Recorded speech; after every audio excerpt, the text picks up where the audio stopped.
Di awal kemerdekaan, kehidupan bangsa Indonesia tidak berjalan dengan mulus.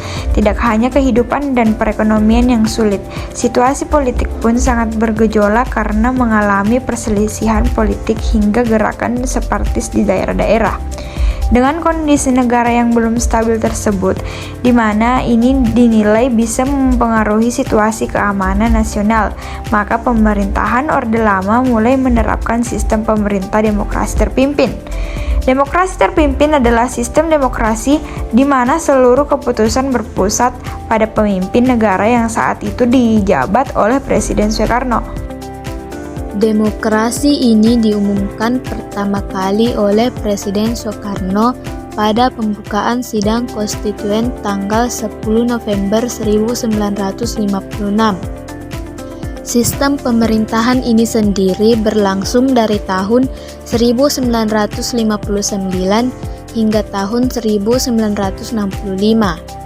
Mengapa Indonesia perlu mengganti dari sistem liberal ke demokrasi terpimpin? Karena saat masa liberal Indonesia berada pada kondisi yang sulit, di mana banyak mengalami perselisihan politik hingga gerakan separatis pada daerah-daerah.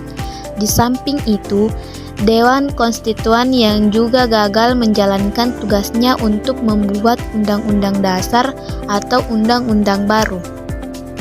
Untuk mengeluarkan bangsa dari persoalan pelik tersebut, maka Presiden Soekarno mengeluarkan dekret pada 5 Juli tahun 1959 yang selanjutnya disebut dengan Dekret Presiden 5 Juli tahun 1959.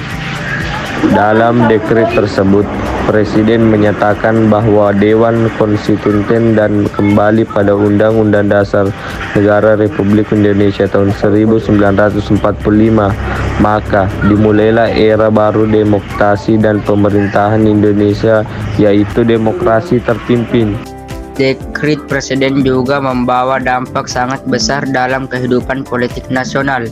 Pasalnya, yang disebut demokrasi pada masa ini ialah perwujudan kehendak Presiden dalam rangka menempatkan dirinya sebagai satu-satunya institusi yang paling berkuasa di Indonesia. Presiden Soekarno memegang penuh kekuasaan negara. Hal ini menjadi pemicu terjadinya kesenjangan yang berlangsung di Indonesia saat itu. Presiden akan memiliki kekuasaan tertinggi, dapat dengan mudah menyingkirkan pihak yang dianggap tidak sejalan atau bertentangan dengan politik. Peran militer di masa demokrasi terpimpin diperkuat dengan dibekali senjata. Selain ditugaskan sebagai pelindung, peran militer ini untuk menarik perhatian serta dukungan partai politik. Kekuatan politik lainnya yaitu PKI dengan menggunakan sistem menempel agar mendapatkan citra positif di depan Presiden Soekarno.